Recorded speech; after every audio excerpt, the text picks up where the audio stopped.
ভূত কি সত্যিই আছে নাকি সব মনের ভুল? বিজ্ঞানীরা কি প্রমাণ করতে পেরেছেন ভূত আছে কিনা? এই সমস্ত ঘটনা, সমস্ত কিছু নিয়ে আমরা এসেছি ভৌতিক টক উইথ সন্দীপ চ্যানেল নিয়ে। তাই বেশি না করে বকবক শুরু করছি ভৌতিক টক উইথ সন্দীপ। শুনতে থাকুন আজকের নতুন এপিসোড। ভৌতিক টক উইথ সন্দীপ চ্যানেলে কাল্পনিক, বাস্তবিক সব রকম ঘটনাই শোনানো হবে।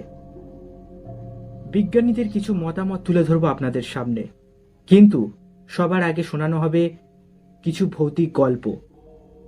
তাহলে আজ গল্প শোনাবেন ভরচাজ মশাই। ভরচাজ মশাইয়ের মুখে শুনে নেব আজকের গল্প। শুনতে থাকুন সেকেন্ড এপিসোড, ভূত আছে।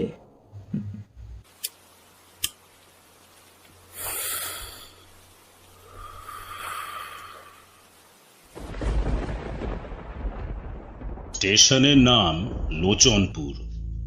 সেখান থেকে আরো 2 ক্রোশ। যানবাহন বলতে কিছু নেই। গরমে আর শীতে গরুর গাড়ি চলে, কিন্তু বর্ষায় তা সম্ভব নয়। মাঝপথে দুটো খাল, অন্য সময় বালির স্তূপ। বর্ষাকালে পার হওয়া দায় খেয়া নৌকা ছাড়া।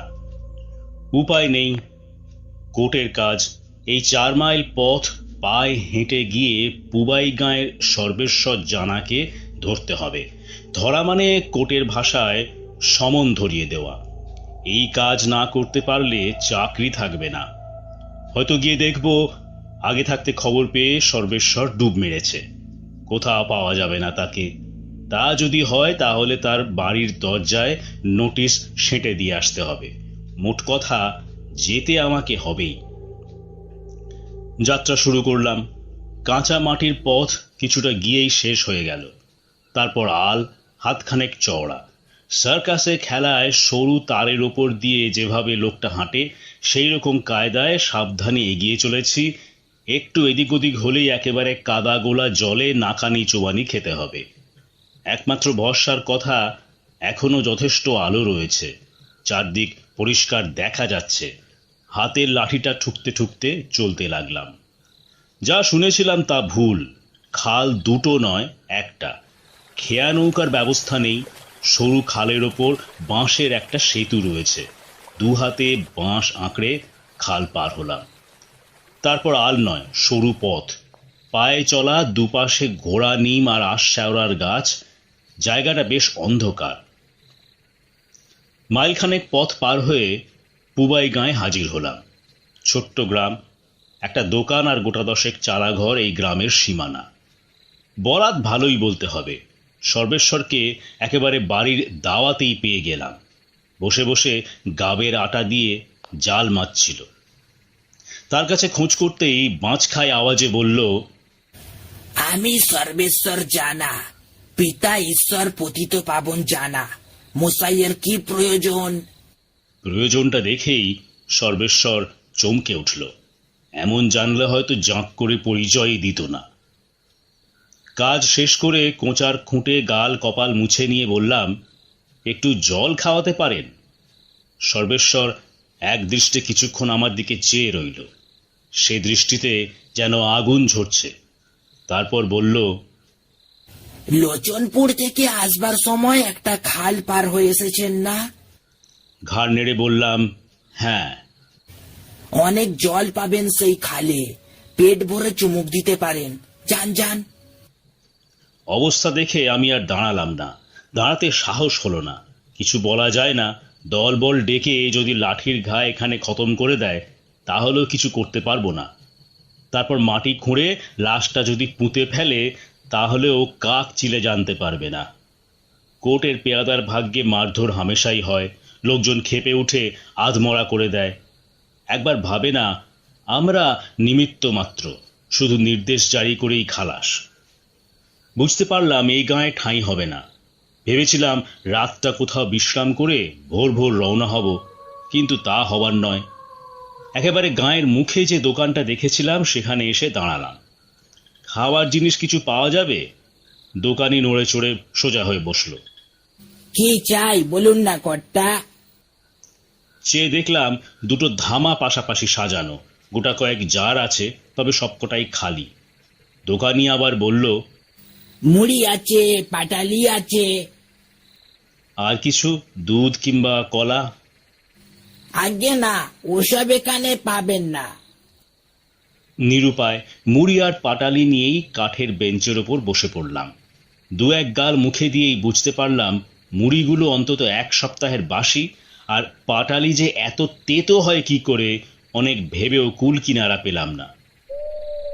খাওয়া শেষ করে জল খেয়ে পয়সা দেবার মুখে জিজ্ঞাসা করলাম, এখানে রাতটা কাটাবার জায়গা হবে? এই দোকান ঘরের এক পাশে হাত পা মুড়ে পড়ে থাকবো। কোনো উত্তর নেই দেখে মুখটা তুলেই শঙ্কিত হলাম। দোকানি এক দৃষ্টে আমার বুকের ওপর আটকানো পেতলের চাকতির দিকে দেখছে, যেটার ওপর কোটের নাম খোদাই করা। তাড়াতাড়ি পয়সা কটা দোকানি হাত থেকে কেড়ে নিয়ে হাঁপাতে হাঁপাতে বলল, না মশাই, থাকার জায়গা টাইগা হবে না। ছেলেপুলে পরিবার নিয়ে থাকি, এখানে আপনি শোবেন কোথায়? সন্ধ্যা হয়ে এলো, তাহলে এখন যাই কোথায়? এই বেলা স্টেশনের দিকে রওনা হয়ে পড়ুন। কতটার পথ? কলকাতা যাবার শেষ গাড়ি 10:32, সেটা অনায়াসে পেয়ে যাবেন। আমাকে আর কিছু বলবার অবসর না দিয়ে দোকানি ঝাঁপ বন্ধ করতে শুরু করলো, যাতে দোকানের সামনে থেকে অন্তত সরে যেতে বাধ্য হই। বুঝতে পারলাম এই গায়ে আশ্রয়ের কোনো আশা নেই। বুকের চাকতিটাই আমার কাল। কোর্টের পেয়াদাকে এরা সমনের সামিল বলে মনে করে। ঠিক করলাম স্টেশনেই চলে যাব। সত্যি কতটা আর পথ, যেতে 2 ঘন্টা কিংবা 3 ঘন্টা লাগলেও হাতে অনেক সময় থাকবে। লাঠিটা বাগিয়ে নিয়ে হাঁটতে আরম্ভ করলাম। চাকতিটা খুলে নিয়ে পকেটের মধ্যে রেখে দিলাম। চারদিকে সন্ধ্যার অন্ধকার নেমেছে, গাছপালার জন্য আরো ঝুপসি ঠেকছে। যাবার সময় যে পথ মসৃণ সরল বলে মনে হয়েছিল, আধো অন্ধকারে সে পথেই বারবার হোঁচট খেতে লাগলাম। একটু পরে অন্ধকার ঘন হলো। আকাশে ছেঁড়া ছেঁড়া মেঘ, চাঁদের দেখা নেই, তারাও নেই। ঝোপের ফাঁক থেকে শিয়াল ডেকে উঠল। শক্ত হাতে লাঠিটা ধরে কিছুক্ষণ দাঁড়িয়ে রইলাম। শিয়ালকে ভয় নেই, শিয়াল জ্যান্ত মানুষের কাছে ঘেঁষে না। কিন্তু জঙ্গলে আর কোনো জন্তু নেই তো, হিংস্র কোনো জানোয়ার? প্রায় ঘন্টাখানেক চলার পর খেয়াল হলো এতক্ষণে খালের পাড়ে পৌঁছানো উচিত ছিল। বাঁশের সেতুর কাছ বরাবর দুটো হাত আড়াআড়ি ভাবে চোখের ওপর রেখে চারদিক নিরীক্ষণ করে দেখলাম। এখনো অন্ধকার সূচিভেদ্য হয়ে ওঠেনি। অনেকক্ষণ চেয়ে থাকলে আবছা দেখা যায়। চারদিকে গাছের জটলা, অল্প অল্প বাতাস শুরু হয়েছে। সেই বাতাসে গাছের পাতাগুলো শিরশির করে কাঁপছে। আর কোনো সন্দেহ নেই, নিশ্চয়ই পথ হারিয়েছি। সম্ভবত জঙ্গলের মধ্যে একাধিক পায়ে চলা পথ আছে। একটা পথের বদলে আর একটা পথ ধরে হাঁটতে আরম্ভ করেছি। এখন উপায়? লাঠিটা ঠুকে চিৎকার করলাম, কে আছো? আমি পথ হারিয়ে ফেলেছি, আমাকে সাহায্য করো। 1 বার, 2 বার, 3 বার। চিৎকারে কোনো ফল হলো না। শুধু গাছের ডালে বিশ্রামরত কাকের দল কা কা শব্দ করে ঝটপট করতে করতে উড়ে গেল। কিন্তু এভাবে দাঁড়িয়ে থাকলে সমস্যার সমাধান হবে না। যে কোনো রকমেই হোক এই জঙ্গল থেকে বেরিয়ে পড়তেই হবে, নইলে রাত বাড়বে।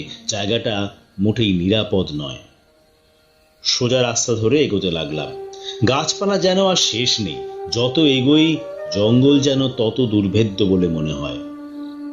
পায়ের পাশ দিয়ে সস্বর করে সরীসৃপ গতিতে যেসব প্রাণী চলাফেরা করছে, তাদের কথা ভেবে গলা শুকিয়ে কাঠ হয়ে গেল। বেশ কিছুক্ষণ চলার পর মনে হলো জঙ্গল যেন একটু ফিকে হয়ে এলো।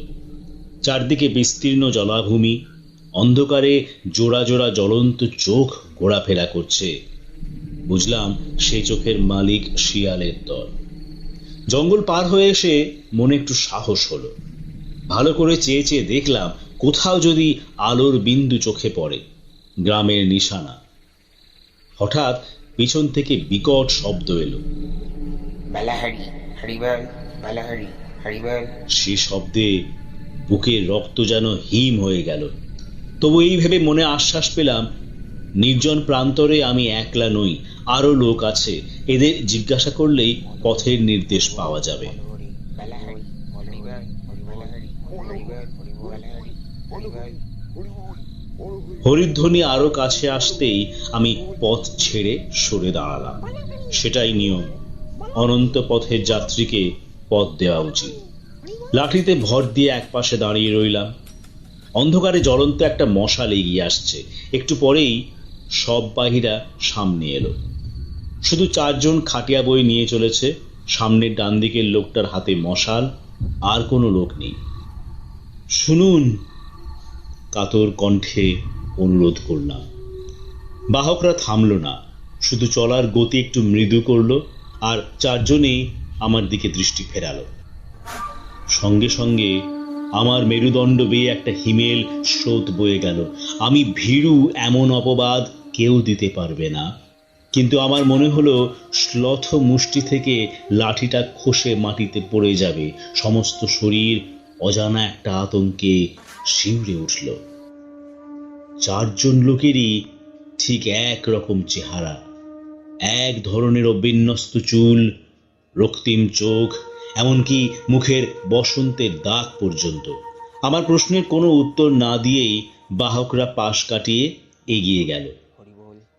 শুধু যদি দুজনের চেহারার মধ্যে এ ধরনের সাদৃশ্য থাকতো, তাহলে ভাবতাম তারা হয়তো যমজ ভাই। কিন্তু এরকম 4 জনের অভিন্ন চেহারা হলো কি করে? মনের মধ্যে অলৌকিক যে প্রসঙ্গ উঁকি দিচ্ছিল, নিজেকে ধমক দিয়ে তার পথ বন্ধ করার চেষ্টা করলাম। আমার চোখের ভুল। মনের মধ্যে ভয়টা বাসা বেঁধেই ছিল। মশালের আলোয় ক্ষণেকের দেখায় নিশ্চয়ই বিভ্রান্তির সৃষ্টি হয়েছে। নিজেকে সাহস দেবার জন্য চিৎকার করে গান গাইতে শুরু করলাম। বেসুরো, বেতালা, কিন্তু পর মুহূর্তেই বলহরি হরি বলে বিকট ধ্বনিতে চমকে থেমে গেলাম। মনে হলো শব্দটা যেন আমার পাশ থেকে উঠছে, অথচ সব বাহকের দল ততক্ষণে অনেক এগিয়ে গেছে।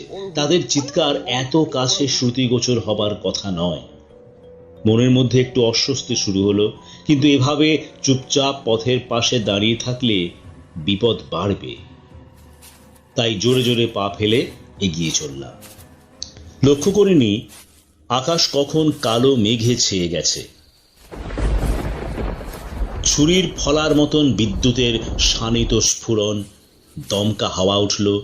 হাওয়ার এমন বেগ যে এগোনো দুষ্কর হয়ে পড়ল। আবার সেই চিৎকার, এবার যেন একেবারে কানের পাশে। বলহরি হরিবোল। চিন্তা করে লাভ নেই। চিন্তা করে এ ব্যাপারে জট ছাড়ানো যাবে না। রহস্য যাই হোক, যেভাবেই হোক, আমাকে প্রাণে বাঁচতে হবে। কোনো রকমে একটা লোকালয়ে গিয়ে পৌঁছতে হবে। বড় বড় বৃষ্টির ফলা সারা গায়ে হুল ফোটাতে শুরু করলো। ছুটতে আরম্ভ করলাম, লাঠিটা বগলে চেপে। জানি না, বোধহয় 1/2 মাইলেরও বেশি একটানা দৌড়েছি, হিসাব রাখিনি। হঠাৎ আরেকবার বিদ্যুৎ চমকাতেই দেখলাম পথের পাশে একটা চালা ঘর। মনে মনে ভগবানকে ধন্যবাদ জানালাম। বিপদ তারণ তুমি আছো, দুর্বলের ত্রাণকর্তা। ছুটে গিয়ে চালা ঘরে আশ্রয় নিলাম। মনে মনে ভাবলাম, অন্তত প্রাকৃতিক দুর্যোগ থেকে শরীরটা বাঁচবে। এমনও হতে পারে চালা ঘরে কোনো লোকের সাক্ষাৎ মিলবে। রাতের নির্ভর। অন্ধকারটা চোখে একটু সহ্য হতে বুঝলাম চালা ঘর নয়, শুধু চালা। 3 দিকে আচ্ছাদিত, একদিক খোলা। বোধহয় রোদের তাপ কিংবা বৃষ্টির প্রকোপ থেকে পথচারীকে বাঁচাবার জন্যই এটি তৈরি হয়েছিল। আস্তে আস্তে এগোতে গিয়েই থেমে গেলাম। প্রচন্ড শব্দে বজ্রপাত হলো। তার আগে বিদ্যুতের আলোয় চারদিক উদ্ভাসিত হয়ে গেল। সেই আলোতেই দেখলাম এবার আরো স্পষ্ট, আরো নিকটে। সবটি সামনে রেখে চারজন পাশে দাঁড়িয়ে আছে সারি দিয়ে, হুবহু এক চেহারা, এমনকি অসংস্কৃত দাড়ি গোঁফের মাত্রা পর্যন্ত। চোখাচোখি হতেই চারজন একসঙ্গে হো হো করে হেসে উঠল, শিকারকে যেন কুক্ষিগত করার উল্লাসে। লাঠিটা বজ্র মুষ্টিতে ধরে পাষাণ মূর্তির মতন দাঁড়িয়ে রইলাম। নিঃসন্দেহ হলাম এ হাসি স্বাভাবিক নয়। রক্ত মাংসের কোনো লোক এভাবে হাসতে পারে না। অশরীরী আত্মার বীভৎস হাসি। আমাকে আবার আতঙ্কিত করে একজন ক্ষণক্ষণে গলায় বলল, আপনি একটু মৃতদেহের কাছে থাকুন, আমরা কাঠের ব্যবস্থা করে আসি। কোন রকমে নিঃশ্বাস রোধ করে বললাম, আপনারা সবাই যাবেন? আবার সেই রক্ত জল করা হাসি।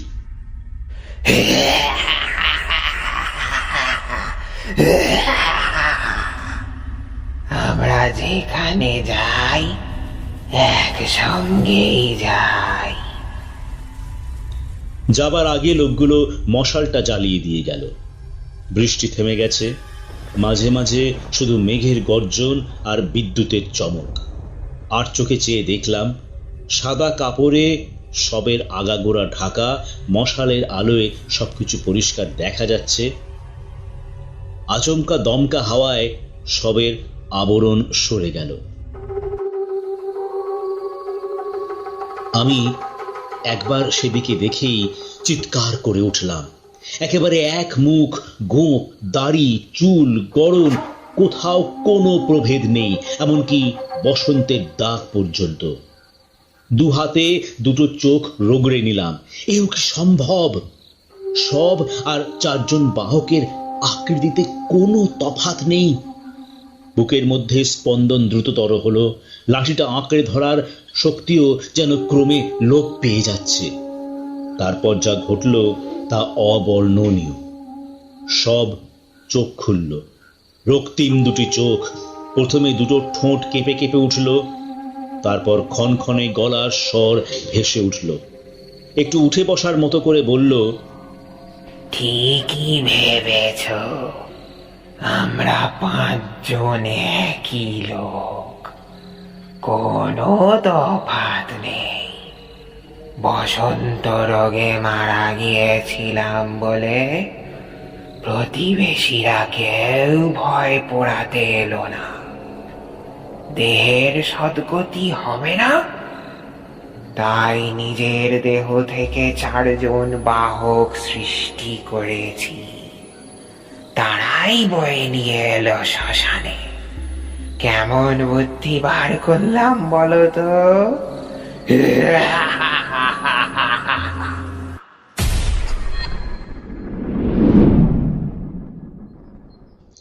তারপর আমার আর কিছু মনে নেই। যখন জ্ঞান হলো দেখলাম পথের এক পাশে কর্দমাক্ত দেহে পড়ে আছি, পরনের পোশাক ছিন্ন ভিন্ন।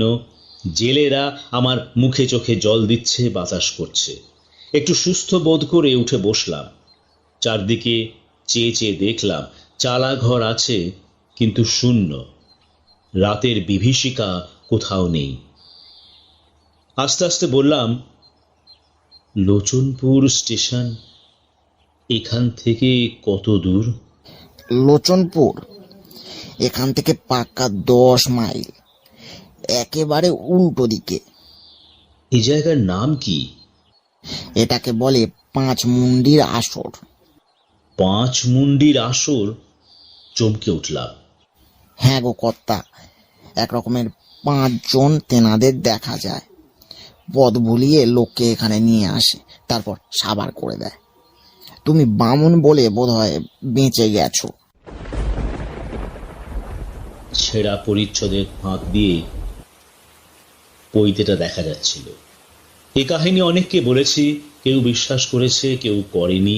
কিন্তু যারা বিশ্বাস করেনি তারা রাতের বেলা পুবাই গাঁ থেকে পশ্চিমমুখ রাস্তা ধরে 5 মুন্ডির আসরের দিকে কেউ আসতে রাজি হয়নি। আমাকে যদি কেউ 1 থলি আকবরী মোহর দেয়, তবু আমি ও পথে আর জীবনে যাব না। ধুস, বিশ্বাসই হচ্ছে না। ভূত চুত বলে কিছু নেই, সব বোগাস। বিশ্বাসই হচ্ছে আসল বস্তু। এই বিশ্বাসে ভগবান আর ভূত দুই পাওয়া যায়।